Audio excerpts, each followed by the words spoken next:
François Hollande cherche un nouvel allié pour faire la guerre à l'organisation de l'État islamique. Le président français est venu à Moscou pour convaincre son homologue russe Vladimir Poutine d'intensifier la lutte en Syrie. Après 90 minutes d'entretien, de premières mesures sont annoncées. Nous allons augmenter les échanges d'informations et de renseignements. Les frappes contre Daesh seront intensifiées et feront l'objet d'une coordination pour augmenter leur efficacité et notamment sur le transport du pétrole.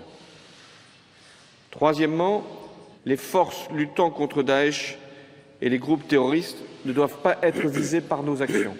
En clair, Vladimir Poutine aurait accepté de ne plus viser certains groupes armés qui combattent les djihadistes et aussi le régime de Damas. Jusqu'à présent, les Occidentaux accusaient Moscou de frapper essentiellement les rebelles hostiles à Bachar al-Assad. Sur le sort du président syrien, les discussions n'ont pas avancé d'un iota. Paris et Washington demandent toujours son départ, alors que Moscou veut le maintenir au pouvoir.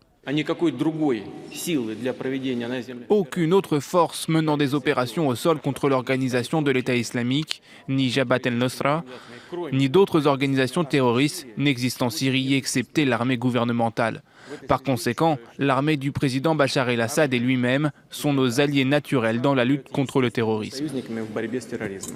Vladimir Poutine s'est également dit prêt à apporter sa contribution à la formation d'un front antiterroriste sous l'égide de l'ONU, un projet qui semble difficilement réalisable vu les divergences qui demeurent. François Hollande devra donc encore attendre avant de voir la création d'une large coalition.